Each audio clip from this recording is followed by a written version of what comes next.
ਭਗਤ ਕਬੀਰ ਜੀ ਦਾ ਨਾਂ ਅਧਿਆਤਮਿਕ ਮਾਰਗ ਦੇ ਵਿੱਚ, ਖਾਸ ਕਰਕੇ ਭਗਤੀ ਲਹਿਰ ਦੇ ਵਿੱਚ ਬਹੁਤ ਸਤਿਕਾਰ ਦੇ ਨਾਲ ਲਿਆ ਜਾਂਦਾ। ਭਗਤ ਕਬੀਰ ਜੀ ਦੀ ਬਾਣੀ ਸ੍ਰੀ ਗੁਰੂ ਗ੍ਰੰਥ ਸਾਹਿਬ ਦੇ ਵਿੱਚ ਦਰਜ ਹੈ। ਭਗਤ ਕਬੀਰ ਜੀ ਦੀ ਜਯੰਤੀ, ਉਹਨਾਂ ਦਾ ਪ੍ਰਕਾਸ਼ ਪੁਰਬ ਜੇਠ ਦੀ ਪੂਰਨਮਾਸ਼ੀ ਨੂੰ ਮਨਾਇਆ ਜਾਂਦਾ। ਭਗਤ ਕਬੀਰ ਜੀ ਦਾ ਜਨਮ ਕਿੱਥੇ ਹੋਇਆ, ਕਦੋਂ ਹੋਇਆ, ਜਾਂ ਉਹਨਾਂ ਦੀ ਉਮਰ ਕਿੰਨੀ ਸੀ, ਇਹਦੇ ਬਾਰੇ ਵਿਦਵਾਨਾਂ ਨੇ ਵੱਖ-ਵੱਖ ਰਾਏ ਦਿੱਤੀ ਹੈ। ਫਿਰ ਵੀ ਭਗਤ ਕਬੀਰ ਜੀ ਦਾ ਜਿਹੜਾ ਪ੍ਰਕਾਸ਼ ਦਿਵਸ, ਜਾਂ ਜਿਸ ਨੂੰ ਮੁਲਕ ਦੇ ਵਿੱਚ ਕਬੀਰ ਜਯੰਤੀ ਕਿਹਾ ਜਾਂਦਾ ਹੈ, ਪੂਰਨਮਾਸ਼ੀ ਦੇ ਦਿਨ ਮਨਾਇਆ ਜਾਂਦਾ। ਸਾਡੀ ਪਰੰਪਰਾ ਦੇ ਵਿੱਚ ਪੂਰਨਮਾਸ਼ੀ ਭਾਵ ਇੱਕ ਚੰਦਰਮਾ ਦੇ ਚੱਕਰ ਦੇ ਨਾਲ ਮਹੀਨੇ ਦਾ ਪੂਰਾ ਹੋਣਾ, ਸੰਪੂਰਨਤਾ ਦਾ ਦਿਨ ਪੂਰਨਮਾਸ਼ੀ ਬੜਾ ਸ਼ੁਭ ਦਿਨ ਮੰਨਿਆ ਜਾਂਦਾ। ਬਹੁਤੇ ਮਹਾਂਪੁਰਸ਼ਾਂ ਦੇ ਦਿਨ ਪੂਰਨਮਾਸ਼ੀ ਨੂੰ ਮਨਾਏ ਜਾਂਦੇ ਨੇ, ਜਿਵੇਂ ਗੁਰੂ ਨਾਨਕ ਸਾਹਿਬ ਜੀ ਦਾ ਪ੍ਰਕਾਸ਼ ਪੁਰਬ ਵੀ ਪੂਰਨਮਾਸ਼ੀ ਨੂੰ ਮਨਾਇਆ ਜਾਂਦਾ। ਮਹਾਤਮਾ ਬੁੱਧ ਦਾ ਜਿਹੜਾ ਜਨਮ ਦਿਨ, ਜਾਂ ਉਹਨਾਂ ਦੇ ਗਿਆਨ ਪ੍ਰਾਪਤੀ ਦਾ ਦਿਨ, ਅਤੇ ਉਹਨਾਂ ਦੇ ਇਸ ਸੰਸਾਰ ਤੋਂ ਵਿਦਾਇਗੀ ਦਾ ਦਿਨ ਵੀ ਪੂਰਨਮਾਸ਼ੀ ਦੇ ਦਿਨ, ਬੁੱਧ ਪੂਰਨਿਮਾ ਨੂੰ, ਵਿਸਾਖ ਦੀ ਪੂਰਨਿਮਾ ਨੂੰ ਮਨਾਇਆ ਜਾਂਦਾ। ਸੋ ਜੇਠ ਦੀ ਪੂਰਨਮਾਸ਼ੀ ਨੂੰ ਭਗਤ ਕਬੀਰ ਜੀ ਦਾ ਪ੍ਰਕਾਸ਼ ਪੁਰਬ ਹੈ। ਅੱਜ ਦੀ ਇਸ ਵਾਰਤਾ ਦੇ ਵਿੱਚ ਆਪਾਂ ਭਗਤ ਕਬੀਰ ਜੀ ਦੀ ਬਾਣੀ, ਉਹਨਾਂ ਦੇ ਜੀਵਨ ਨਾਲ ਸੰਬੰਧਿਤ ਕੁਝ ਬਹੁਤ ਜ਼ਰੂਰੀ ਨੁਕਤੇ ਸਾਂਝੇ ਕਰਾਂਗੇ। ਜਿਵੇਂ ਅਸੀਂ ਪੂਰਨਮਾਸ਼ੀ ਦੀ ਗੱਲ ਕਰਦੇ ਸੀ ਕਿ ਪੂਰਨ ਦਾ ਮਤਲਬ ਕਿ ਪੂਰੇ ਪ੍ਰਕਾਸ਼ ਨੂੰ ਪ੍ਰਤੀਕਮਈ ਕਰਦਾ ਹੈ। ਨਾਲ ਦੀ ਨਾਲ ਪੂਰਨ ਰੂਪ ਦੇ ਵਿੱਚ ਖਿੜਿਆ ਚੰਦ ਭਗਤ ਕਬੀਰ ਜੀ ਦੇ ਜੀਵਨ ਅਤੇ ਉਹਨਾਂ ਦੀ ਬਾਣੀ ਦੇ ਬਾਰੇ ਇੱਕ ਖਾਸ ਸੰਦੇਸ਼ ਵੀ ਦਿੰਦਾ ਹੈ, ਜਿੱਥੋਂ ਸਾਨੂੰ ਇਹ ਪਤਾ ਲੱਗਦਾ ਹੈ ਕਿ ਭਗਤ ਕਬੀਰ ਜੀ ਨੇ ਪੂਰਨ ਆਨੰਦ ਦੀ ਅਵਸਥਾ ਨੂੰ ਪ੍ਰਾਪਤ ਕਰ ਲਿਆ ਸੀ। ਇਹਦੇ ਲਈ ਵੀ ਉਹਨਾਂ ਨੇ ਇੱਕ ਬਾਣੀ ਦੇ ਵਿੱਚ ਕਿਹਾ ਕਿ ਜਿਹੜਾ ਪੂਰਨ ਆਨੰਦ ਹੈ, ਜਿਸ ਨੂੰ ਅਸੀਂ ਮਹਾਨੰਦ ਕਹਿੰਦੇ ਹਾਂ, ਜਾਂ ਅਧਿਆਤਮਿਕ ਉੱਨਤੀ ਦਾ ਜਿਹੜਾ ਸਿਖਰਲਾ ਮਾਰਗ ਹੈ, ਉਹ ਆਪਾਂ ਮਾਰ ਕੇ ਭਾਵ ਮਰਨ ਦੇ ਨਾਲ ਹੈ। ਮਰਨ ਦੇ ਇੱਥੇ ਅਰਥ ਜੇ ਅਸੀਂ ਕਬੀਰ ਬਾਣੀ ਜਾਂ ਜਿਹੜਾ ਅਧਿਆਤਮਿਕ ਸਾਹਿਤ ਹੈ ਉਹਦੇ ਸੰਦਰਭ ਦੇ ਵਿੱਚ ਲਈਏ ਤਾਂ ਇਹਦੇ ਅਰਥ ਬਣਦੇ ਨੇ ਕਿ ਸਾਨੂੰ ਪੂਰੀ ਤਰ੍ਹਾਂ ਸਮਰਪਿਤ ਹੋਣਾ ਚਾਹੀਦਾ। ਸੋ ਭਗਤ ਕਬੀਰ ਜੀ ਦੇ ਜੀਵਨ 'ਤੇ ਜਦੋਂ ਆਪਾਂ ਥੋੜ੍ਹੀ ਜਿਹੀ ਝਾਤ ਮਾਰਦੇ ਹਾਂ ਤਾਂ ਉਹਨਾਂ ਦਾ ਜੀਵਨ ਅਧਿਆਤਮਿਕਤਾ ਦੇ ਲਈ, ਨਾਮ ਦੇ ਲਈ ਪੂਰੀ ਤਰ੍ਹਾਂ ਸਮਰਪਿਤ ਸੀ, ਅਤੇ ਕਿਸ ਤਰ੍ਹਾਂ ਉਹਨਾਂ ਨੇ ਆਪਣੇ ਅਧਿਆਤਮਿਕ ਜੀਵਨ ਨੂੰ ਜੀਵਿਆ, ਇਹ ਇੱਕ ਬਹੁਤ ਵੱਡੀ ਗੱਲ ਹੈ। ਕਿ ਜਿਵੇਂ ਅਸੀਂ ਜਾਣਦੇ ਹਾਂ ਕਿ ਭਗਤ ਕਬੀਰ ਜੀ ਦਾ ਜਨਮ 1398 ਈਸਵੀ ਨੂੰ ਬਨਾਰਸ ਵਿਖੇ ਹੋਇਆ। ਇਹਨਾਂ ਦਾ ਜਨਮ, ਜਿਸ ਤਰ੍ਹਾਂ ਆਪਾਂ ਪਹਿਲਾਂ ਗੱਲ ਕੀਤੀ ਹੈ ਕਿ ਇਹਨਾਂ ਦੇ ਮਾਤਾ ਪਿਤਾ ਕੌਣ ਸਨ, ਭਾਵ ਉਹ ਹਿੰਦੂ ਸਨ ਜਾਂ ਮੁਸਲਮਾਨ, ਇਹਦੇ ਬਾਰੇ ਵਿਦਵਾਨ ਹੁਣ ਤੱਕ ਕੋਈ ਨਿਰਣਾ ਨਹੀਂ ਕਰ ਸਕੇ। ਇਹ ਭੇਦ ਅੱਜ ਤੱਕ ਕਾਇਮ ਹੈ। ਪਰੰਤੂ ਕਬੀਰ ਜੀ ਦੇ ਨਾਲ ਪ੍ਰਚਲਿਤ ਇੱਕ ਕਹਾਣੀ ਇਹ ਦੱਸਦੀ ਹੈ ਕਿ ਇੱਕ ਜਲਾਹਾ ਪਰਿਵਾਰ ਨੀਰੂ ਅਤੇ ਉਹਦੀ ਪਤਨੀ ਨੀਮਾ ਨੇ ਭਗਤ ਜੀ ਦਾ ਪਾਲਣ ਪੋਸ਼ਣ ਕੀਤਾ। ਵੱਡਾ ਹੋ ਕੇ ਭਗਤ ਕਬੀਰ ਜੀ ਨੇ ਵੀ ਆਪਣਾ ਪਿਤਾ ਪੁਰਖੀ ਧੰਦਾ ਭਾਵ ਖੱਡੀ ਬੁਣਨ ਦਾ ਕੰਮ ਕੀਤਾ, ਅਤੇ ਖੱਡੀ ਦਾ ਕੰਮ ਕਰਦੇ ਹੋਏ ਜਾਂ ਸੱਚੀ ਕਿਰਤ ਕਰਦੇ ਹੋਏ ਉਹਨਾਂ ਦਾ ਧਿਆਨ ਹਮੇਸ਼ਾ ਰਾਮ ਨਾਮ ਦੇ ਵਿੱਚ ਲੱਗਾ ਰਹਿੰਦਾ ਸੀ, ਭਾਵ ਕਿ ਉਹ ਅਧਿਆਤਮਿਕ ਕਮਾਈ ਕਰਦੇ ਸੀ। ਅਧਿਆਤਮਿਕਤਾ ਦੇ ਨਾਲ ਨਾਲ ਜਿਸ ਤਰ੍ਹਾਂ ਪਹਿਲਾਂ ਅਖੌਤੀ ਜਿਹੜੇ ਧਾਰਮਿਕ ਆਗੂ ਸੀ ਉਹ ਇਸ ਸੰਸਾਰ ਨੂੰ ਛੱਡ ਦਿੰਦੇ ਸੀ, ਪਰੰਤੂ ਭਗਤ ਕਬੀਰ ਜੀ ਨੇ ਆਪਣਾ ਗ੍ਰਹਿਸਥੀ ਜੀਵਨ ਬਤੀਤ ਕੀਤਾ। ਉਹਨਾਂ ਦੀ ਪਤਨੀ ਦਾ ਨਾਂ ਲੋਈ ਸੀ। ਲੋਈ ਨਾਲ ਸੰਬੰਧਿਤ ਵੀ ਬਹੁਤ ਸਾਰੀਆਂ ਤੁਹਾਨੂੰ ਕਥਾ, ਮਿੱਥ, ਕਹਾਣੀਆਂ ਸਾਡੇ ਸਾਹਮਣੇ ਆ ਜਾਂਦੀਆਂ ਨੇ। ਇਹਨਾਂ ਦੇ ਬਾਰੇ ਆਪਾਂ ਕਦੇ ਫੇਰ ਚਰਚਾ ਕਰਾਂਗੇ। ਸੋ ਭਗਤ ਕਬੀਰ ਜੀ ਦੇ ਜੀਵਨ ਨਾਲ ਸੰਬੰਧਿਤ ਪ੍ਰਚਲਿਤ ਕਥਾ ਕਹਾਣੀਆਂ ਅਤੇ ਉਹਨਾਂ ਵੱਲੋਂ ਰਚਿਤ ਬਾਣੀ ਦੇ ਪਾਠ ਤੋਂ ਪਤਾ ਲੱਗਦਾ ਹੈ ਕਿ ਉਹ ਸਰਬ ਸਾਂਝੀ ਸ਼ਖਸੀਅਤ ਸਨ। ਇਸ ਤੋਂ ਵੀ ਅਗਾਂਹ ਵੱਖ-ਵੱਖ ਧਰਮਾਂ ਦੇ ਨਾਂ 'ਤੇ ਉਸਰੀਆਂ ਜਿਹੜੀਆਂ ਸੰਕੀਰਤਾਂ ਦੀ ਦੀਵਾਰਾਂ ਨੂੰ ਤੋੜਨ ਵਾਲੇ ਉਹ ਇੱਕ ਕ੍ਰਾਂਤੀਕਾਰੀ ਅਧਿਆਤਮਕ ਆਗੂ ਹੋਏ ਨੇ। ਉਹਨਾਂ ਨੇ ਅਧਿਆਤਮਕ ਜੀਵਨ ਨਾਲ ਜੁੜੀਆਂ ਮਿੱਥਾਂ ਨੂੰ ਬਦਲ ਕੇ ਨਵੇਂ ਪੰਥ ਦੀ ਬੁਨਿਆਦ ਰੱਖੀ। ਉਹਨਾਂ ਦੇ ਵਿਚਾਰਾਂ 'ਤੇ ਪਹਿਰਾ ਦੇਣ ਵਾਲਿਆਂ ਨੇ ਕਬੀਰ ਪੰਥ ਦੇ ਰੂਪ ਦੇ ਵਿੱਚ ਆਪਣੇ ਆਪ ਨੂੰ ਸੰਗਠਿਤ ਕੀਤਾ। ਪਰੰਤੂ ਇੱਕ ਦੌਰ ਹੰਢਾਉਣ ਤੋਂ ਪਿੱਛੋਂ ਕਬੀਰ ਪੰਥ ਦੀ ਨਿਆਰੀ ਹਸਤੀ ਕਾਇਮ ਨਾ ਰਹਿ ਸਕੀ ਤੇ ਕਬੀਰ ਜੀ ਦੀ ਜਿਹੜੀ ਨਿਆਰੀ ਹਸਤੀ ਹੈ ਉਹਨਾਂ ਦੀ ਬਾਣੀ ਦੇ ਨਾਲ ਕਾਇਮ ਹੈ ਤੇ ਉਹਨਾਂ ਦੀ ਬਾਣੀ ਸ੍ਰੀ ਗੁਰੂ ਗ੍ਰੰਥ ਸਾਹਿਬ ਦੇ ਵਿੱਚ ਦਰਜ ਹੈ। ਇਹਦੇ ਬਾਰੇ ਆਪਾਂ ਅੱਗੇ ਗੱਲ ਕਰਾਂਗੇ। ਸੋ ਭਗਤ ਕਬੀਰ ਜੀ ਦੇ ਸਮੇਂ ਵਿੱਚ ਇੱਕ ਮਿੱਥ ਪ੍ਰਚਲਿਤ ਸੀ। ਜਿਸ ਤਰ੍ਹਾਂ ਆਪਾਂ ਨੇ ਕਿਹਾ ਕਿ ਉਹਨਾਂ ਨੇ ਮਿੱਥਾਂ ਤੋੜੀਆਂ, ਆਪਾਂ ਸਭ ਤੋਂ ਵੱਡੀ ਮਿੱਥ ਦੀ ਗੱਲ ਕਰਦੇ ਹਾਂ। ਮਿੱਥ ਕੀ ਸੀ ਕਿ ਜਿਹੜਾ ਬੰਦਾ ਕਾਂਸ਼ੀ ਦੇ ਵਿੱਚ ਮਰੇਗਾ ਉਹ ਸਵਰਗ ਨੂੰ ਪਹੁੰਚੇਗਾ, ਗੰਗਾ ਦੇ ਦੂਸਰੇ ਕੰਢੇ ਮਗਰ ਮਰਨ ਵਾਲਾ ਮਨੁੱਖ ਮੁਕਤੀ ਨਹੀਂ ਪ੍ਰਾਪਤ ਕਰ ਸਕੇਗਾ, ਭਾਵ ਉਹਨੂੰ ਮੁਕਤੀ ਨਹੀਂ ਮਿਲੇਗੀ, ਉਹ ਨਰਕ ਵਿੱਚ ਜਾਏਗਾ। ਸੋ ਕਬੀਰ ਜੀ ਨੇ ਸਭ ਤੋਂ ਪਹਿਲਾਂ ਇਹ ਮਿੱਥ ਤੋੜੀ। ਉਹਨਾਂ ਨੇ ਆਪ ਮਗਹਰ ਰਹਿਣਾ ਸ਼ੁਰੂ ਕੀਤਾ ਤੇ ਲੋਕਾਂ ਦੇ ਇਸ ਵਹਿਮ ਨੂੰ ਤੋੜਨ ਦੇ ਲਈ ਉਹ ਅੰਤਮ ਸਮੇਂ ਤੱਕ ਇੱਥੇ ਹੀ ਰਹੇ ਅਤੇ ਇੱਥੋਂ ਹੀ ਉਹਨਾਂ ਨੇ ਇਸ ਜਗਤ ਤੋਂ ਵਿਦਾਇਗੀ ਲਈ।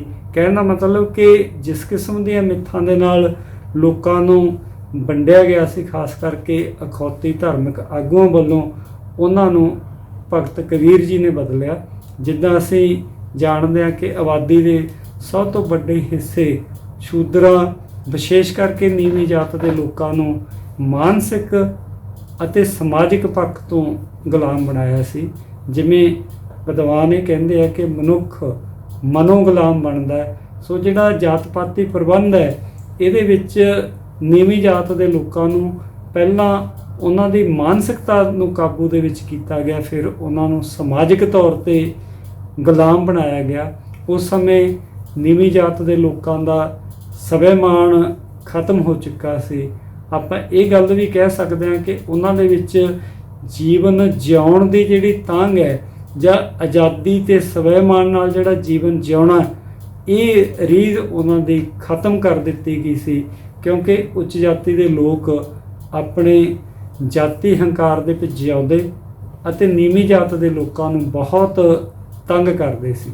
ਜੇ ਆਪਾਂ ਉਸ ਸਮੇਂ ਦੀ ਗੱਲ ਕਰੀਏ ਭਗਤ ਕਬੀਰ ਜੀ ਦੇ ਸਮੇਂ ਦੇ ਵਿੱਚ, ਤਾਂ ਸ਼ੂਦਰ ਲੋਕਾਂ ਨੂੰ ਇੱਥੋਂ ਤੱਕ ਵੀ ਅਧਿਕਾਰ ਨਹੀਂ ਸੀ ਕਿ ਉਹ ਆਜ਼ਾਦੀ ਦੇ ਨਾਲ ਤੁਰ ਫਿਰ ਸਕਣ। ਜਦੋਂ ਵੀ ਉਹ ਕਿਤੇ ਜਾਂਦੇ ਤਾਂ ਉਹਨਾਂ ਨੂੰ ਗਲ ਦੇ ਵਿੱਚ ਢੋਲ ਜਾਂ ਖੱਲਾ ਖੜਕਾ ਕੇ ਜਾਣਾ ਪੈਂਦਾ ਜਾਂ ਹੱਥ ਦੇ ਵਿੱਚ ਬਾਂਸ ਪਕੜ ਕੇ ਤੁਰਨਾ ਪੈਂਦਾ। ਬਾਂਸ ਖੜਕਾਉਂਦੇ ਜਾਂਦੇ ਤਾਂ ਕਿ ਪਤਾ ਲੱਗਦਾ ਕਿ ਇਹ ਨੀਵੀਂ ਜਾਤ ਦੇ ਲੋਕ ਆਉਂਦੇ ਆ।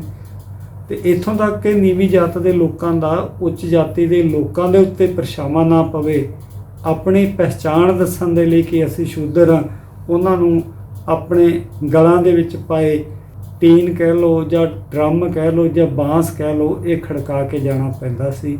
ਸੋ ਜਾਤੀ ਪ੍ਰਥਾ ਇਸ ਹੱਦ ਤੱਕ ਲੋਕਾਂ ਦੇ ਮਨ ਦੇ ਵਿੱਚ ਘਰ ਕਰ ਚੁੱਕੀ ਸੀ ਤੇ ਜਿਹਨੂੰ ਬੰਗਾਰ ਪਾਉਣੀ ਉਸ ਸਮੇਂ ਬਹੁਤ ਇੱਕ ਚੁਣੌਤੀਪੂਰਨ ਕਾਰਜ ਸੀ। ਸੋ ਭਗਤ ਕਬੀਰ ਜੀ ਨੇ ਸਭ ਤੋਂ ਪਹਿਲਾਂ ਜਾਤ ਦੀ ਜਿਹੜੀ ਵਿਚਾਰਧਾਰਾ ਹੈ, ਇਹਦੀ ਵਿਚਾਰਧਾਰਾ ਦੇ ਵਿੱਚ ਖਾਸ ਕਰਕੇ ਜਿਹੜਾ ਬ੍ਰਾਹਮਣ ਹੈ ਇਹ ਸਭ ਤੋਂ ਉੱਪਰ ਸੀ। ਤੇ ਭਗਤ ਕਬੀਰ ਜੀ ਨੇ ਆਪਣੀ ਬਾਣੀ ਦੇ ਰਾਹੀਂ, ਆਪਣੀ ਰਚਨਾ ਦੇ ਨਾਲ ਸਭ ਤੋਂ ਪਹਿਲਾਂ ਸਿਧਾਂਤਕ ਤੌਰ ਤੇ ਇਸ ਵਿਚਾਰਧਾਰਾ ਨੂੰ ਚੁਣੌਤੀ ਦਿੱਤੀ ਜਿਹੜੀ ਲੋਕਾਂ ਨੂੰ ਆਪਸ ਦੇ ਵਿੱਚ ਵੰਡਦੀ ਸੀ। ਸੋ ਕਬੀਰ ਜੀ ਨੇ ਬ੍ਰਾਹਮਣ ਨੂੰ ਕਿਹਾ ਕਿ ਜੋ ਤੂੰ ਬ੍ਰਾਹਮਣ ਹੀ ਜਾਇਆ ਤੋ ਆਨ ਬਾਟ ਕਾਹੇ ਨਹੀਂ ਆਇਆ, ਤੁਮ ਕਤ ਬਾਹਮਣ ਹਮ ਕਤ ਸੂਦ, ਹਮ ਕਤ ਲੇਹੂ ਤੁਮ ਕਤ ਦੂਧ। ਸੋ ਕਬੀਰ ਜੀ ਨੇ ਕਿਹਾ ਕਿ ਜਿਹੜਾ ਬ੍ਰਾਹਮਣ ਹੈ ਉਹੀ ਹੈ ਜਿਹੜਾ ਬ੍ਰਹਮ ਦੀ ਵਿਚਾਰ ਕਰਦਾ ਹੈ। ਸੋ ਭਗਤ ਕਬੀਰ ਜੀ ਨੇ ਬ੍ਰਹਮ ਨੂੰ ਵਿਚਾਰਿਆ ਅਤੇ ਆਪਣੇ ਆਪ ਨੂੰ ਉਹਨਾਂ ਅਖੌਤੀ ਧਾਰਮਿਕ ਆਗੂਆਂ ਦੇ ਨਾਲੋਂ ਇੱਕ ਕਦਮ ਅਗਾਂਹ ਜਾ ਕੇ ਲੋਕਾਂ ਨੂੰ ਉਹਨਾਂ ਦੀ ਜਿਹੜੀ ਮੁਕਤੀ ਦਾ ਇੱਕ ਮਾਰਗ ਦੱਸਿਆ। ਸੋ ਭਗਤ ਕਬੀਰ ਜੀ ਨੇ ਲੋਕਾਂ ਨੂੰ ਇਹ ਗੱਲ ਸਮਝਾਈ ਕਿ ਅਖੌਤੀ ਜਾਂ ਆਪਣੇ ਤੌਰ ਤੇ ਬਣਾਈ ਉੱਚੀ ਜਾਤ ਵਿੱਚ ਜਨਮ ਲੈਣ ਵਾਲਾ ਵਿਅਕਤੀ ਵਿਸ਼ੇਸ਼ ਨਹੀਂ ਹੁੰਦਾ, ਬਲਕਿ ਸਭ ਲੋਕ ਇੱਕੋ ਸਾਂਝੇ ਸੋਮੇ ਦੇ ਵਿੱਚੋਂ ਪੈਦਾ ਹੁੰਦੇ ਨੇ। ਸੋ ਜਾਤ ਪਾਤ ਦੀ ਜਿਹੜੀ ਵਿਚਾਰਧਾਰਾ ਹੈ ਉਹਨੇ ਇਹ ਗੱਲ ਲੋਕਾਂ ਦੇ ਮਨ ਦੇ ਵਿੱਚ ਵਸਾਈ ਕਿ ਅਸੀਂ ਵੱਖ-ਵੱਖ ਜਾਤਾਂ ਜਾਂ ਵੱਖ-ਵੱਖ ਵਰਨਾਂ ਦੇ ਵਿੱਚ ਇਸ ਕਰਕੇ ਵੰਡੇ ਹੋਏ ਹਾਂ ਕਿ ਸਾਡੇ ਜਿਹੜੇ ਪੈਦਾ ਹੋਣ ਦਾ ਸੋਮਾ ਅਲੱਗ-ਅਲੱਗ ਹੈ। ਸੋ ਜਦੋਂ ਇਸ ਸੋਰਸ ਦੀ ਆਪਾਂ ਗੱਲ ਕਰਦੇ ਹਾਂ ਕਿ ਕਿਸੇ ਵੀ ਜਾਤ ਜਾਂ ਧਰਮ ਦੇ ਨਾਲ ਜਿਹੜਾ ਵਿਤਕਰੇ ਦਾ ਇੱਕ ਸਿਧਾਂਤ ਬਣਿਆ ਗਿਆ, ਤੇ ਕੁਝ ਲੋਕ ਕਹਿੰਦੇ ਆ ਕਿ ਅਸੀਂ ਧਾਰਮਿਕ ਤੌਰ ਤੇ ਬਹੁਤ ਪਵਿੱਤਰ ਹਾਂ ਤੇ ਦੂਸਰੇ ਅਪਵਿੱਤਰ ਨੇ। ਤੇ ਇਸ ਗੱਲ ਨੂੰ ਚੁਣੌਤੀ ਦਿੰਦੇ ਹੋਏ ਕਬੀਰ ਜੀ ਨੇ ਇਹ ਗੱਲ ਕਹੀ ਕਿ ਸਾਨੂੰ ਕਿਸੇ ਨਾਲ ਵੀ ਜਾਤ ਜਾਂ ਧਰਮ ਦੇ ਆਧਾਰ ਤੇ ਕਿਸੇ ਕਿਸਮ ਦਾ ਕੋਈ ਵਿਤਕਰਾ ਨਹੀਂ ਕਰਨਾ ਚਾਹੀਦਾ। ਉਹਨਾਂ ਨੇ ਮਨੁੱਖਤਾ ਨੂੰ ਆਪਸੀ ਪ੍ਰੇਮ ਵਿੱਚ ਪਰੋਣ ਲਈ ਸਾਂਝੇ ਸਿਰਜਣਹਾਰ ਦੇ ਬਾਰੇ ਦੱਸਿਆ ਕਿ ਅਸੀਂ ਸਾਰੇ ਲੋਕ ਇੱਕੋ ਮਿੱਟੀ ਦੇ ਬਣੇ ਵੱਖ-ਵੱਖ ਭਾਂਡਿਆਂ ਦੀ ਤਰ੍ਹਾਂ, ਤੇ ਸਾਨੂੰ ਕਿਸੇ ਨੂੰ ਹੰਕਾਰ ਨਹੀਂ ਕਰਨਾ ਚਾਹੀਦਾ ਤੇ ਨਾ ਹੀ ਮਨੁੱਖ ਨੂੰ ਇੱਕ ਦੂਸਰੇ ਤੋਂ ਉੱਚਾ ਜਾਂ ਨੀਵਾਂ ਸਮਝਣਾ ਚਾਹੀਦਾ। ਤੇ ਮਨੁੱਖ ਆਪਣੀ ਛੋਟੀ ਸੋਚ ਕਰਕੇ ਆਪਣੇ ਧਰਮ ਨੂੰ ਹੋਰਨਾਂ ਲੋਕਾਂ ਦੇ ਧਰਮਾਂ ਨਾਲੋਂ ਵੱਡਾ ਜਾਂ ਵਧੀਆ ਸਮਝਦਾ ਹੈ। ਅਜਿਹੇ ਲੋਕ ਊਚ ਨੀਚ ਦੀ ਭਾਵਨਾ ਦਾ ਸ਼ਿਕਾਰ ਹੋ ਜਾਂਦੇ ਨੇ। ਤੇ ਇਹਨਾਂ ਲੋਕਾਂ ਨੂੰ ਭਗਤ ਕਬੀਰ ਜੀ ਨੇ ਕਿਹਾ ਕਿ ਅਵਲ ਅੱਲਾਹ ਨੂਰ ਪਾਇਆ ਕੁਦਰਤ ਕੇ ਸਭ ਬੰਦੇ, ਏਕ ਨੂਰ ਤੇ ਸਭ ਜਗ ਉਪਜਿਆ, ਕੌਣ ਭਲੇ ਕੋ ਮੰਦੇ। ਜੇ ਅਸੀਂ ਅੱਜ ਦੇ ਸਮੇਂ ਦੀ ਵੀ ਗੱਲ ਕਰੀਏ ਕਿ ਅੱਜ ਦੇ ਸਮੇਂ ਪਦਾਰਥਕ ਪੱਖ ਤੋਂ ਮਨੁੱਖ ਨੇ ਜਾਂ ਦੁਨੀਆ ਨੇ ਬਹੁਤ ਤਰੱਕੀ ਕਰ ਲਈ ਹੈ, ਪਰੰਤੂ ਸਮਾਜਿਕ ਅਤੇ ਅਧਿਆਤਮਕ ਪੱਖ ਤੋਂ ਜੀਵਨ ਵਿੱਚ ਲੋਕ ਇੱਕ ਦੂਜੇ ਨੂੰ ਨਫ਼ਰਤ ਕਰਦੇ ਨੇ। ਤੇ ਲੋਕ ਆਪਸੀ ਸੰਚਾਰ ਵਿੱਚ ਵੀ ਜਿਸ ਤਰ੍ਹਾਂ ਅਸੀਂ ਦੇਖਦੇ ਹਾਂ ਕਿ ਅੱਜ ਇੰਟਰਨੈਟ ਦੇ ਨਾਲ ਜਾਂ ਟੈਲੀਫੋਨ ਦੇ ਨਾਲ, ਵੀਡੀਓ ਕਾਨਫਰੰਸਿੰਗ ਦੇ ਨਾਲ ਅਸੀਂ ਇੱਕ ਦੂਸਰੇ ਦੇ ਕਾਫੀ ਨਜ਼ਦੀਕ ਆ ਗਏ ਹਾਂ, ਪਰੰਤੂ ਸਮਾਜ ਅਤੇ ਇਨਸਾਨੀ ਪੱਖ ਤੋਂ ਇੱਕ ਦੂਜੇ ਤੋਂ ਲੋਕ ਬਹੁਤ ਦੂਰ ਜਾ ਰਹੇ ਨੇ। ਲੋਕਾਂ ਦੇ ਮਨਾਂ ਦੇ ਵਿੱਚ ਪੈਦਾ ਹੋ ਰਹੀਆਂ ਦੂਰੀਆਂ ਨੂੰ ਕਿਵੇਂ ਮਿਟਿਆ ਜਾਵੇ, ਇੱਕ ਬਹੁਤ ਗੰਭੀਰ ਚੁਣੌਤੀ ਹੈ ਅੱਜ ਦੇ ਸਮੇਂ ਦੀ। ਸੋ ਭਗਤ ਕਬੀਰ ਜੀ ਨੇ ਆਪਣੀ ਬਾਣੀ ਦੀ ਰਾਹੀਂ ਜੋ ਸਿੱਖਿਆ ਦਿੱਤੀ ਹੈ, ਜੇਕਰ ਅਸੀਂ ਉਹਨੂੰ ਹਾਸਲ ਕਰ ਲਈਏ ਤਾਂ ਅਸੀਂ ਜਿਹੜਾ ਆਪਸੀ ਹਉਮੈ ਜਾਂ ਇੱਕ ਦੂਸਰੇ ਦੇ ਨਾਲ ਜੋ ਦੁਸ਼ਮਣੀ ਦੀਆਂ ਦੀਵਾਰਾਂ ਖੜੀਆਂ ਕੀਤੀਆਂ ਹਨ, ਤਾਂ ਇਹਦੇ ਤੋਂ ਅਸੀਂ ਕੋਈ ਆਪਾਂ ਕਹੀਏ ਕਿ ਮੁਕਤੀ ਜਾਂ ਇਹਦੇ ਤੋਂ ਅਸੀਂ ਛੁਟਕਾਰਾ ਪਾ ਸਕਦੇ ਹਾਂ। ਸੋ ਕਬੀਰ ਜੀ ਨੇ ਅਧਿਆਤਮਕ ਪੱਖ ਤੋਂ, ਜਿਸ ਤਰ੍ਹਾਂ ਆਪਾਂ ਪਹਿਲਾਂ ਗੱਲ ਕੀਤੀ ਸੀ ਕਿ ਮਰਨ ਦੀ ਗੱਲ ਇਹੀ ਹੈ ਕਿ ਆਪਣੇ ਆਪ ਦਾ ਸਮਰਪਿਤ ਕਰਨਾ, ਤੇ ਆਪਣੇ ਆਪ ਦਾ ਜਿਹੜਾ ਸਮਰਪਿਤ ਕਿਸ ਤਰ੍ਹਾਂ ਕਰਨਾ ਹੈ, ਤੇ ਇਹਦਾ ਮਾਰਗ ਕਬੀਰ ਜੀ ਨੇ ਦੱਸਿਆ ਕਿ ਕਬੀਰ ਤੂੰ ਕਰਤਾ ਤੂੰ ਹੁਆ, ਮੁਝ ਮੇਂ ਰਹਾ ਨਾ ਹੂੰ, ਜਬ ਆਪਾ ਪਰ ਕਾ ਮਿਟ ਗਿਆ, ਜਤ ਦੇਖਾਂ ਤਤ ਤੂੰ। ਕਹਾਣੀ ਕੇਵਲ ਇੰਨੀ ਹੈ ਕਿ ਜਦ ਤੱਕ ਮਨੁੱਖ ਆਪਣੇ ਆਪੇ ਦੇ ਵਿੱਚ ਰਹੇਗਾ, ਭਾਵ ਉਸ ਸਿਰਜਣਹਾਰ ਨੂੰ ਨਹੀਂ ਸਮਝੇਗਾ, ਉਦੋਂ ਤੱਕ ਹੰਕਾਰ ਦੇ ਵਿੱਚ ਰਹੇਗਾ। ਸੋ ਭਗਤ ਕਬੀਰ ਜੀ ਨੇ ਦੱਸਿਆ ਕਿ ਇਸ ਅਵਸਥਾ ਤੱਕ ਪਹੁੰਚਣ ਦੇ ਲਈ ਮਨੁੱਖ ਆਪਣੇ ਆਪ ਦਾ ਸਮਰਪਣ ਕਰੇ। ਸੰਸਾਰ ਦੇ ਇੱਕ ਪ੍ਰਸਿੱਧ ਧਰਮ ਸ਼ਾਸਤਰੀ ਹੋਏ ਨੇ ਜਿਸ ਨੇ ਧਰਮ ਦੇ ਉੱਤੇ ਬਹੁਤ ਵਧੀਆ ਕੰਮ ਕੀਤਾ, ਉਹਦਾ ਨਾਮ ਵਿਦਵਾਨ ਦਾ ਹੈਗਾ ਸਚੈਲੇ ਮਾਖਰ। ਸਚੈਲੇ ਮਾਖਰ ਨੇ ਕਿਹਾ ਕਿ ਧਰਮ ਨੂੰ ਅਸੀਂ ਇੱਕ ਤਰ੍ਹਾਂ ਦੀ ਜੇਕਰ ਡੈਫੀਨੇਸ਼ਨ ਦੇਣੀ ਹੋਵੇ ਤਾਂ ਧਰਮ ਦਾ ਮਤਲਬ ਹੈ ਕਿ ਸੰਪੂਰਨ ਸਮਰਪਿਤ। ਇਸ ਵਿਦਵਾਨ ਤੋਂ 5 ਸਦੀਆਂ ਪਹਿਲਾਂ ਕਬੀਰ ਜੀ ਨੇ ਆਪਣੀ ਬਾਣੀ ਦੇ ਰਾਹੀਂ ਮਨੁੱਖ ਨੂੰ ਸਭ ਕੁਝ ਸਮਰਪਿਤ ਕਰਨ ਦੇ ਲਈ ਕਿਹਾ। ਤੇ ਕਬੀਰ ਜੀ ਨੇ ਦੱਸਿਆ ਕਿ ਕਬੀਰ ਮੇਰਾ ਮੁਝ ਮੈਂ ਕੁਛ ਨਹੀਂ, ਜੋ ਕੁਛ ਹੈ ਸੋ ਤੇਰਾ, ਤੇਰਾ ਤੁਝ ਕੋ ਸੌਂਪਤੇ ਕਿਆ ਲਾਗੇ ਮੇਰਾ। ਪਰਮ ਸੱਤ ਦੀ ਖੋਜ ਅਧਿਆਤਮਕ ਖੋਜੀਆਂ ਲਈ ਸਭ ਤੋਂ ਪ੍ਰਮੁੱਖ ਮੰਨੀ ਗਈ ਹੈ, ਭਾਵ ਇਸ ਅਵਸਥਾ ਤੱਕ ਪਹੁੰਚਣਾ ਹਰ ਇੱਕ ਦਾ ਉਦੇਸ਼ ਹੁੰਦਾ ਹੈ। ਇਹ ਅਵਸਥਾ ਕਿਹੋ ਜਿਹੀ ਹੁੰਦੀ ਹੈ, ਇਹ ਕਿਵੇਂ ਪ੍ਰਾਪਤ ਕੀਤੀ ਜਾ ਸਕਦੀ ਹੈ, ਅਜਿਹੇ ਪ੍ਰਸ਼ਨਾਂ ਦੀ ਖੋਜ ਅਤੇ ਅਧਿਆਤਮਕ ਮਾਰਗ ਦੀ ਜਾਣਕਾਰੀ ਲਈ ਪਾਠਕ ਕਬੀਰ ਬਾਣੀ ਦਾ ਪਾਠ ਕਰ ਸਕਦੇ ਹਨ। ਸ੍ਰੀ ਗੁਰੂ ਗ੍ਰੰਥ ਸਾਹਿਬ ਦੇ ਵਿੱਚ ਦਰਜ ਜੇ ਆਪਾਂ ਭਗਤ ਬਾਣੀ ਦੀ ਗੱਲ ਕਰੀਏ ਤਾਂ ਇਸ ਤਰਤੀਬ ਦੇ ਵਿੱਚ ਕਬੀਰ ਜੀ ਦੀ ਬਾਣੀ ਸਭ ਤੋਂ ਪਹਿਲਾਂ ਦਰਜ ਹੈ। ਦੂਸਰਾ, ਭਗਤ ਬਾਣੀ ਵਿੱਚੋਂ ਕਬੀਰ ਜੀ ਦੀ ਬਾਣੀ ਸਭ ਤੋਂ ਵਧੇਰੇ ਹੈ। ਇਹ ਬਾਣੀ 17 ਰਾਗਾਂ ਦੇ ਵਿੱਚ 228 ਸ਼ਬਦਾਂ ਅਤੇ ਸ਼ਲੋਕਾਂ ਦੇ ਵਿੱਚ ਦਰਜ ਕੀਤੀ ਗਈ ਹੈ। ਸੋ ਕਬੀਰ ਬਾਣੀ ਵਿੱਚ ਵਿਚਾਰ ਜਾਂ ਗਿਆਨ ਜਾਂ ਅਧਿਆਤਮਕ ਗਿਆਨ ਦੀ ਆਪਾਂ ਗੱਲ ਕਰ ਰਹੇ ਹਾਂ, ਇਹਦੀ ਬਹੁਤ ਸਪਸ਼ਟ ਹੈ। ਬਹੁਤ ਸਿੱਧੇ ਤੇ ਸੌਖੇ ਸ਼ਬਦਾਂ ਦੇ ਵਿੱਚ ਕਬੀਰ ਜੀ ਆਪਣੀ ਗੱਲ ਸਮਝਾਉਂਦੇ ਨੇ ਤੇ ਉਹਨਾਂ ਨੇ ਵਿਚਾਰਾਂ ਨੂੰ ਵਧੇਰੇ ਕਟਾਸਕ, ਚੋਟ ਤੇ ਪੂਰੇ ਬਲ ਤੇ ਧੜੱਲੇ ਦੇ ਨਾਲ ਪੇਸ਼ ਕੀਤਾ ਹੈ। ਉਹਨਾਂ ਦੇ ਦੋ ਪਦੇ ਜੀਵਨ ਦੇ ਸੱਚ ਨੂੰ ਪੇਸ਼ ਕਰਦੇ ਨੇ। ਸੋ ਜਦੋਂ ਅਸੀਂ ਮੱਧ ਯੁੱਗ ਦੇ ਵਿੱਚ ਪੈਦਾ ਹੋਏ ਭਗਤਾਂ ਦੀਆਂ ਰਚਨਾਵਾਂ ਦੇ ਮੁਕਾਬਲੇ ਕਬੀਰ ਬਾਣੀ ਦੀ ਗੱਲ ਕਰਦੇ ਹਾਂ ਤਾਂ ਕਬੀਰ ਬਾਣੀ ਸਾਨੂੰ ਲੱਗਦਾ ਕਿ ਇਹ ਜ਼ਿਆਦਾ ਸਮਾਜਿਕ ਸਰੋਕਾਰਾਂ ਦੇ ਨਾਲ ਜੁੜੀ ਹੋਈ ਹੈ। ਇਸ ਤੋਂ ਵੀ ਇੱਕ ਕਦਮ ਅਗਾਂਹ ਕਬੀਰ ਬਾਣੀ ਰਾਹੀਂ ਨਵੇਂ ਅਧਿਆਤਮਕ ਮਾਰਗ ਦੀ ਦੱਸ ਪਾਈ ਗਈ ਹੈ। ਇਹ ਵਜ੍ਹਾ ਹੈ ਕਿ ਕਬੀਰ ਬਾਣੀ ਨੂੰ ਗੁਰਮਤ ਨੇ ਅਪਣਾਇਆ ਤੇ ਕਬੀਰ ਜੀ ਦੇ ਨਾਮ ਤੇ ਉਹਨਾਂ ਦੀਆਂ ਰਚਨਾਵਾਂ ਭਾਵੇਂ ਬੀਜਕ ਨਾਂ ਦੇ ਗ੍ਰੰਥ ਵਿੱਚ ਵੀ ਸਾਨੂੰ ਮਿਲਦੀਆਂ ਨੇ, ਪਰੰਤੂ ਵਿਦਵਾਨਾਂ ਦੀ ਰਾਏ ਹੈ ਕਿ ਇਸ ਗ੍ਰੰਥ ਦੇ ਵਿੱਚ ਕੁਝ ਵਾਧੂ ਰਚਨਾਵਾਂ ਵੀ ਸ਼ਾਮਲ ਕਰ ਦਿੱਤੀਆਂ ਗਈਆਂ ਹਨ। ਪਰੰਤੂ ਸ੍ਰੀ ਗੁਰੂ ਗ੍ਰੰਥ ਸਾਹਿਬ ਦੇ ਵਿੱਚ ਜਿਹੜੀ ਦਰਜ ਕਬੀਰ ਬਾਣੀ ਹੈ ਉਹ ਸ਼ੁੱਧ ਰੂਪ ਦੇ ਵਿੱਚ ਸੰਭਾਲੀ ਹੋਈ ਹੈ। ਸੋ ਕਬੀਰ ਜੀ ਵੱਲੋਂ ਰਚਿਤ ਬਾਣੀ ਦਾ ਜਿਹੜਾ ਸਰੂਪ ਤੇ ਸੁਭਾਅ ਗੁਰਬਾਣੀ ਦੇ ਨਾਲ ਮਿਲਦਾ ਹੋਣ ਕਰਕੇ ਪਾਠ ਕਰਨ ਅਤੇ ਸੁਣਨ ਵਾਲੇ ਲਈ ਬਾਣੀ ਇੱਕ ਰੂਪ ਹੈ। ਸਰਬ ਸਾਂਝੀ ਗੁਰਬਾਣੀ ਦੇ ਇਸ ਪੱਖ ਨੂੰ ਸਮਝਣ ਦੇ ਲਈ ਪਾਠਕ ਨੂੰ ਗੁਰਬਾਣੀ ਦਾ ਅਨੁਭਵ ਹੋਣਾ ਜ਼ਰੂਰੀ ਹੈ, ਕਿਉਂਕਿ ਬਾਣੀ ਦੇ ਰਹੱਸ ਨੂੰ ਸਮਝਣ ਦੇ ਲਈ ਰਹੱਸਮਈ ਗਿਆਨ ਹੋਣਾ ਜ਼ਰੂਰੀ ਹੈ। ਜੇਕਰ ਸਾਨੂੰ ਇੱਦਾਂ ਦਾ ਗਿਆਨ ਨਹੀਂ ਹੋਏਗਾ ਤਾਂ ਅਸੀਂ ਬੇਲੋੜੇ ਸ਼ੰਕੇ ਖੜੇ ਕਰਾਂਗਾ। ਇੱਥੇ ਮੈਂ ਤੁਹਾਨੂੰ ਇੱਕ ਇਤਿਹਾਸਕਾਰ ਦੀ ਮਿਸਾਲ ਦੇਵਾਂਗਾ।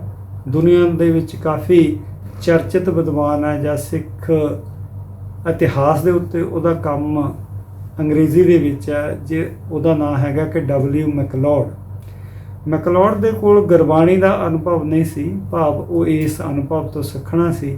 ਇਸ ਕਰਕੇ ਉਹਨੇ ਇੱਕ ਅਜਿਹਾ ਨਤੀਜਾ ਕੱਢ ਮਾਰਿਆ ਕਿ ਗੁਰੂ ਨਾਨਕ ਬਾਣੀ ਸੰਤ ਪਰੰਪਰਾ ਦਾ ਹਿੱਸਾ ਹੈ। ਮੈਕਲੋਡ ਨੇ ਭਾਵੇਂ ਗੁਰੂ ਨਾਨਕ ਬਾਣੀ ਅਤੇ ਕਬੀਰ ਬਾਣੀ ਦਾ ਤੁਲਨਾਤਮਕ ਅਧਿਐਨ ਕੀਤਾ, ਪਰੰਤੂ ਕਬੀਰ ਬਾਣੀ ਦੀ ਵਿਲੱਖਣਤਾ ਨੂੰ ਸਮਝਣ ਦੀ ਮੈਕਲੋਡ ਨੇ ਕੋਈ ਕੋਸ਼ਿਸ਼ ਨਹੀਂ ਕੀਤੀ, ਬਲਕਿ ਗੁਰੂ ਨਾਨਕ ਪਾਤਸ਼ਾਹ ਦੀ ਜਿਹੜੀ ਸਿੱਖੀ ਦੀ ਵਿਲੱਖਣਤਾ ਹੈ ਇਹਨੂੰ ਵੀ ਉਹਨੇ ਇੱਕ ਹੋਰ ਢੰਗ ਦੇ ਨਾਲ ਪੇਸ਼ ਕਰਨ ਦਾ ਯਤਨ ਕੀਤਾ। ਸੋ ਜਦੋਂ ਅਸੀਂ ਕਬੀਰ ਬਾਣੀ ਦੀ ਗੱਲ ਕਰਾਂਗੇ ਤਾਂ ਕਬੀਰ ਬਾਣੀ ਨੂੰ ਇਹਦੀ ਜਿਹੜੀ ਮੌਲਿਕਤਾ ਹੈ ਇਹਨੂੰ ਸਮਝਣ ਦੀ ਲੋੜ ਹੈ। ਸੋ ਭਗਤ ਬਾਣੀ ਦੇ ਜਾਂ ਭਗਤੀ ਪਰੰਪਰਾ ਦੇ ਵਿੱਚ ਜਦੋਂ ਅਸੀਂ ਪਹੁੰਚਦੇ ਹਾਂ ਜਾਂ ਅਧਿਐਨ ਦੀ ਗੱਲ ਕਰਦੇ ਹਾਂ ਤਾਂ ਜਿੰਨਾ ਵੀ ਭਗਤ ਬਾਣੀ ਨਾਲ ਸੰਬੰਧਿਤ ਅਧਿਆਤਮਕ ਸਾਹਿਤ ਹੈ ਉਹਦੇ ਵਿੱਚ ਸਭ ਤੋਂ ਵੱਧ ਜੇਕਰ ਚਰਚਾ ਹੋਈ ਹੈ ਤਾਂ ਕਬੀਰ ਬਾਣੀ ਦੇ ਉੱਤੇ ਹੋਈ ਹੈ। ਇਹਦਾ ਮੁੱਖ ਕਾਰਨ ਇਹ ਹੈ ਕਿ ਉਹਨਾਂ ਦਾ ਜਿਹੜਾ ਜੀਵਨ ਅਨੁਭਵ ਹੈ ਕਬੀਰ ਜੀ ਦਾ ਅਤੇ ਉਹਨਾਂ ਦੀ ਬਾਣੀ ਪ੍ਰਚਲਿਤ ਧਾਰਨਾਵਾਂ ਜਿਹੜੀਆਂ ਉਸ ਸਮੇਂ ਧਾਰਮਿਕ ਜੀਵਨ ਦੇ ਵਿੱਚ ਪ੍ਰਚਲਿਤ ਸੀ ਜਾਂ ਉਸ ਸਮੇਂ ਦੀ ਜਿਹੜੀਆਂ ਰਸਮਾਂ ਸੀ ਜਾਂ ਉਸ ਸਮੇਂ ਧਾਰਮਿਕ ਵਿਖਾਵਾ ਸੀ, ਮਿੱਥਾਂ ਆਦਿ ਨੂੰ ਕਬੀਰ ਬਾਣੀ ਦੇ ਵਿੱਚ ਬਦਲਿਆ।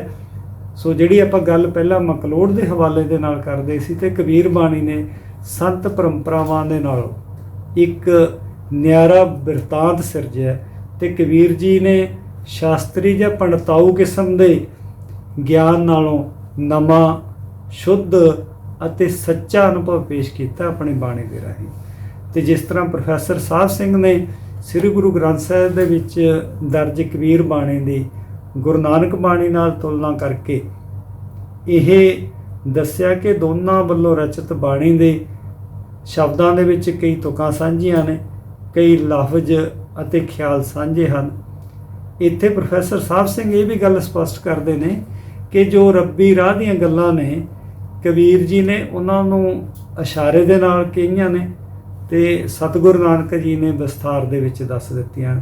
ਸੋ ਜਦੋਂ ਅਸੀਂ ਇਹਨਾਂ ਦੋਨਾਂ ਬਾਣੀ ਦੇ ਕਾਰਾਂ ਦੇ ਵਿੱਚ ਬਾਣੀਕਾਰਾਂ ਦੀ ਸਾਂਝ ਦੀ ਗੱਲ ਕਰਦੇ ਹਾਂ ਤਾਂ ਇੱਥੇ ਇੱਕ ਗੱਲ ਸਾਨੂੰ ਸਮਝਣੀ ਚਾਹੀਦੀ ਹੈ ਕਿ ਜਿਹੜਾ ਸੱਚ ਹੈ, ਸੱਚ ਦਾ ਜਿਹੜਾ ਅਨੁਭਵ ਹੈ ਉਹਦੇ ਵਿੱਚ ਕੋਈ ਵਖਰੇਵਾਂ ਨਹੀਂ ਹੁੰਦਾ। ਸੱਚ ਦਾ ਅਨੁਭਵ ਕਬੀਰ ਜੀ ਨੇ ਕੀਤਾ, ਭਾਵੇਂ ਉਹ ਗੁਰੂ ਨਾਨਕ ਮਹਾਰਾਜ ਤੋਂ ਪਹਿਲਾਂ ਹੋਏ ਨੇ, ਪਰੰਤੂ ਗੁਰੂ ਮਹਾਰਾਜ ਨੇ ਵੀ ਉਸ ਸੱਚ ਨੂੰ ਕੇਵਲ ਪੇਸ਼ ਹੀ ਨਹੀਂ ਕੀਤਾ ਬਲਕਿ ਇੱਕ ਸੰਸਥਾਈ ਰੂਪ ਦਿੱਤਾ। ਜਿਸ ਤਰ੍ਹਾਂ ਆਪਾਂ ਪਹਿਲਾਂ ਗੱਲ ਕੀਤੀ ਸੀ ਕਿ ਕਬੀਰ ਪੰਥ ਇੱਕ ਚੱਲਿਆ ਸੀ ਪਰੰਤੂ ਉਹ ਅੱਗੇ ਨਹੀਂ ਚੱਲਿਆ, ਪਰੰਤੂ ਜਿਹੜਾ ਗੁਰੂ ਨਾਨਕ ਮਹਾਰਾਜ ਨੇ ਪੰਥ ਸ਼ੁਰੂ ਕੀਤਾ ਜਿਸ ਨੂੰ ਅਸੀਂ ਅੱਜ ਸਿੱਖ ਪੰਥ ਦੇ ਨਾਲ ਜਾਣਦੇ ਹਾਂ। ਸ਼ੁਰੂ ਦੇ ਵਿੱਚ ਭਾਵੇਂ ਇਹਨੂੰ ਨਾਨਕ ਪੰਥ ਵੀ ਕਿਹਾ ਗਿਆ ਜਾਂ ਨਿਰਮਲ ਪੰਥ ਦਾ ਜ਼ਿਕਰ ਆਉਂਦਾ, ਪਰੰਤੂ ਸਿੱਖ ਪੰਥ ਦੇ ਤੌਰ 'ਤੇ ਇਹ ਵਿਕਸਿਤ ਹੋਇਆ। ਇਹਨੂੰ ਸੰਗਠਿਤ ਕਰਨ ਦੇ ਵਿੱਚ ਗੁਰੂ ਨਾਨਕ ਪਾਤਸ਼ਾਹ ਨੇ ਭਗਤਾਂ ਦੇ ਨਾਲੋਂ ਇੱਕ ਵੱਖਰੀ ਜਾਂ ਇੱਕ ਵਿਲੱਖਣ ਪਰੰਪਰਾ ਨੂੰ ਇੱਕ ਸੰਸਥਾਈ ਰੂਪ ਦਿੱਤਾ। ਉਹ ਸੰਸਥਾਈ ਰੂਪ ਅੱਗੇ ਖਾਲਸੇ ਦੇ ਰੂਪ ਦੇ ਵਿੱਚ ਜਾਂ ਸਿੱਖ ਪੰਥ ਦੇ ਰੂਪ ਦੇ ਵਿੱਚ ਦੁਨੀਆ ਪੱਧਰ ਦੇ ਵਿੱਚ ਪ੍ਰਚਲਿਤ ਹੈ। ਸੋ ਜਦੋਂ ਅਸੀਂ ਗੱਲ ਕਰਦੇ ਹਾਂ ਕਿ ਭਗਤੀ ਜਿਹੜੀ ਲਹਿਰ ਹੈ ਇਹਦੇ ਵੱਖ-ਵੱਖ ਰੂਪ ਨੇ, ਜਦੋਂ ਇਹਦੇ ਰੂਪਾਂ ਦੀ ਆਪਾਂ ਵੰਡ ਕਰਦੇ ਹਾਂ ਜਾਂ ਵਰਗ ਵੰਡ ਕਰਦੇ ਹਾਂ ਤਾਂ ਦੋ ਤਰ੍ਹਾਂ ਦੀ ਅਸੀਂ ਵਰਗ ਵੰਡ ਕਰ ਸਕਦੇ ਹਾਂ ਕਿ ਪਹਿਲੇ ਉਹ ਭਗਤ ਜਿਹੜੇ ਕੇਵਲ ਨਿੱਜੀ ਭਗਤੀ ਤੱਕ ਸੀਮਿਤ ਸੀ ਤੇ ਉਹਨਾਂ ਨੇ ਆਪਣੀ ਸਮਾਜ ਤੋਂ ਦੂਰੀ ਬਣਾਈ ਹੋਈ ਸੀ, ਤੇ ਇਹਨਾਂ ਦੇ ਵਿੱਚ ਬਹੁਤੇ ਸਰਗੁਣ ਭਗਤ ਆ ਜਾਂਦੇ ਨੇ। ਤੇ ਜਿਸ ਤਰ੍ਹਾਂ ਅਸੀਂ ਮਿਸਾਲ ਵਜੋਂ ਮੀਰਾ ਬਾਈ ਦੀ ਐਗਜ਼ਾਮਪਲ ਲੈ ਸਕਦੇ ਹਾਂ। ਤੇ ਦੂਸਰੇ ਪਾਸੇ ਉਹ ਨਿਰਗੁਣ ਭਗਤ ਨੇ ਜਿਨ੍ਹਾਂ ਨੇ ਧਾਰਮਿਕ ਵਿਖਾਵੇ ਤੇ ਫੋਕੀਆਂ ਰਸਮਾਂ ਦਾ ਖੰਡਨ ਤਾਂ ਕੀਤਾ, ਪਰੰਤੂ ਉਹਨਾਂ ਨੇ ਨਵੇਂ ਪੰਥ ਦੀ ਜਾਂ ਨਵੀਂ ਪਰੰਪਰਾ ਦੀ ਕੋਈ ਸ਼ੁਰੂਆਤ ਨਹੀਂ ਕੀਤੀ। ਸੋ ਇਸ ਕਰਕੇ ਜਿਹੜੀ ਇਹ ਭਗਤੀ ਪਰੰਪਰਾ ਵਿੱਚ ਉਹ ਸੁਧਾਰਾਂ ਤੱਕ ਸੀਮਿਤ ਰਹਿ ਗਏ।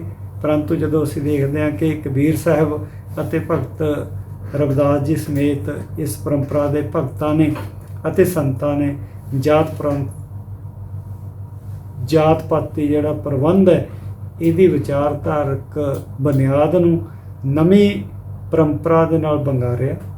ਬਾਹਰੀ ਭੇਖ ਨੂੰ ਚੁਣੌਤੀ ਦਿੰਦਿਆਂ ਉਹਨਾਂ ਨੇ ਕਿਹਾ ਕਿ ਜੇਕਰ ਜਾਂ ਕਬੀਰ ਜੀ ਦੀ ਆਪਾਂ ਗੱਲ ਕਰੀਏ ਤਾਂ ਕਬੀਰ ਜੀ ਨੇ ਇਹ ਗੱਲ ਕਹੀ ਕਿ ਜੇਕਰ ਮੂੰਡ ਮਨਾਉਣ ਦੇ ਨਾਲ ਮੁਕਤੀ ਮਿਲਦੀ ਹੁੰਦੀ ਤਾਂ ਭੇਡਾਂ ਨੂੰ ਵੀ ਮੁਕਤੀ ਮਿਲ ਜਾਂਦੀ। ਸੋ ਉਹਨਾਂ ਨੇ ਸਮਾਜਿਕ ਸੁਧਾਰਾਂ ਤੋਂ ਅਗਾਂਹ ਸਮਾਜ ਵਿੱਚ ਤਬਦੀਲੀ ਲੈ ਕੇ ਆਉਣ ਦੇ ਲਈ ਇੱਕ ਬੁਨਿਆਦ ਰੱਖੀ। ਸੋ ਭਗਤਾਂ ਦੀ ਜਿਹੜੀ ਇਹ ਲਹਿਰ ਹੈ ਇਹਨੂੰ ਸੰਗਠਿਤ ਕੀਤਾ ਗੁਰੂ ਨਾਨਕ ਪਾਤਸ਼ਾਹ ਨੇ, ਤੇ ਉਹਨਾਂ ਦੇ ਇਸ ਪਰੰਪਰਾ ਦੇ ਜਿਹੜੇ 10 ਪਾਤਸ਼ਾਹੀਆਂ ਦਾ ਜਿਹੜਾ ਜੀਵਨ ਅਨੁਭਵ ਹੈ ਉਹਨੇ ਇਹਨੂੰ ਇੱਕ ਸੰਗਠਿਤ ਰੂਪ ਦੇ ਵਿੱਚ ਪੇਸ਼ ਕਰਨ ਦੇ ਵਿੱਚ ਅਹਿਮ ਭੂਮਿਕਾ ਨਿਭਾਈ ਹੈ। ਸੋ ਜਦੋਂ ਅਸੀਂ ਭਗਤ ਕਬੀਰ ਜੀ ਸਮੇਤ ਵੱਖ-ਵੱਖ ਸੁਧਾਰਕ ਭਗਤਾਂ ਦੀ ਗੱਲ ਕਰਦੇ ਹਾਂ ਤਾਂ ਭਗਤਾਂ ਨੇ ਪ੍ਰਚਲਿਤ ਧਾਰਮਿਕ ਪਰੰਪਰਾਵਾਂ, ਸਮਾਜ ਨੂੰ ਵਰਨ ਵੰਡ ਅਤੇ ਜਾਤ ਦੇ ਆਧਾਰ 'ਤੇ ਵੰਡਣ ਵਾਲੇ ਗ੍ਰੰਥਾਂ, ਪੁਜਾਰੀਆਂ ਅਤੇ ਧਰਮ ਦਾ ਵਿਖਾਵਾ ਕਰਨ ਵਾਲੇ ਲੋਕਾਂ ਨੂੰ ਚੁਣੌਤੀ ਦਿੱਤੀ। ਇਹਨਾਂ ਵੱਲੋਂ ਸ਼ੁਰੂ ਕੀਤੀ ਇਹ ਨਵੀਂ ਧਾਰਾ ਉਸੇ ਧਾਰਾ ਦਾ ਅੰਗ ਬਣ ਗਈ ਜਿਸ ਵਿੱਚ ਉਹ ਸ਼ੁਰੂ ਹੋਈ ਸੀ। ਸੋ ਕਬੀਰ ਜੀ ਦੇ ਮੁਹਾਵਰੇ ਵਿਸ਼ੇਸ਼ ਕਰਕੇ ਭਗਤੀ ਵਰਤਾਂਤ ਨੂੰ ਵੈਸ਼ਨਵ ਪਰੰਪਰਾ ਨੇ ਆਪਣੇ ਕਲਾਵੇ ਦੇ ਵਿੱਚ ਲੈ ਲਿਆ। ਜਿਹੜੀ ਆਪਾਂ ਗੱਲ ਕਰ ਰਹੇ ਸੀ, ਆਪਾਂ ਥੋੜ੍ਹੀ ਇਹਦੇ ਬਾਰੇ ਗੱਲ ਕਰੀਏ ਕਿ ਗੁਰਮਤਿ ਸੱਭਿਆਚਾਰ ਦੇ ਵਿੱਚ ਕਬੀਰ ਜੀ ਦਾ ਬਹੁਤ ਸਤਿਕਾਰ ਹੈ ਤੇ ਗੁਰੂ ਨਾਨਕ ਸਾਹਿਬ ਨੇ ਗੁਰਬਾਣੀ ਦੇ ਆਧਾਰ 'ਤੇ ਸਿੱਖ ਪੰਥ ਦੀ ਨੀਂਹ ਰੱਖੀ ਤੇ ਇਹਦੇ ਉੱਤੇ ਅੱਗੇ ਸਿੱਖ ਪੰਥ ਉਸਰਿਆ। ਸੋ ਗੁਰਮਤਿ ਪਰੰਪਰਾ ਦੇ ਨਾਲ ਕਬੀਰ ਬਾਣੀ ਦੀ ਇੱਕ ਸੁਰਤਾ ਹੋਣ ਕਰਕੇ, ਸਾਂਝ ਹੋਣ ਕਰਕੇ ਉਹਨਾਂ ਨੇ ਕਬੀਰ ਬਾਣੀ ਨੂੰ ਆਪਣੇ ਪਾਸ ਸੰਭਾਲਿਆ ਹੋਇਆ ਸੀ। ਤੇ ਗੁਰਬਾਣੀ ਜਿਹੜੀ ਕਿ ਗੁਰੂ ਮਹਾਰਾਜ ਗੁਰੂ ਨਾਨਕ ਪਾਤਸ਼ਾਹ ਨੇ ਇਕੱਤਰ ਕੀਤੀ, ਇਹ ਗੁਰਬਾਣੀ ਗੁਰਾਈ ਪਰੰਪਰਾ ਦੇ ਨਾਲ ਇੱਕ ਗੁਰੂ ਤੋਂ ਅਗਲੇ ਗੁਰੂ ਜੋ ਤੱਕ ਰੂਪਾਂਤਰਿਤ ਹੁੰਦੀ ਰਹੀ। ਤੇ ਪੰਜਵੇਂ ਪਾਤਸ਼ਾਹ ਗੁਰੂ ਅਰਜਨ ਦੇਵ ਜੀ ਨੇ ਆਦਿ ਗ੍ਰੰਥ ਦੇ ਸੰਕਲਨ ਅਤੇ ਸੰਪਾਦਨ ਸਮੇਂ ਕਬੀਰ ਬਾਣੀ ਸਮੇਤ ਭਗਤ ਬਾਣੀ ਨੂੰ ਦਰਜ ਕੀਤਾ। ਸੋ 10ਵੇਂ ਪਾਤਸ਼ਾਹ ਗੁਰੂ ਗੋਬਿੰਦ ਸਿੰਘ ਸਾਹਿਬ ਨੇ ਸ੍ਰੀ ਗੁਰੂ ਗ੍ਰੰਥ ਸਾਹਿਬ ਨੂੰ ਗੁਰੂ ਮੰਨਣ ਦਾ ਹੁਕਮ ਦੇ ਕੇ ਇੱਕ ਸਰਬ ਸਾਂਝੀ ਗੁਰਬਾਣੀ ਦੇ ਸਿਧਾਂਤ ਨੂੰ ਜੁਗੋ ਜੁਗ ਅਟੱਲ ਕੀਤਾ।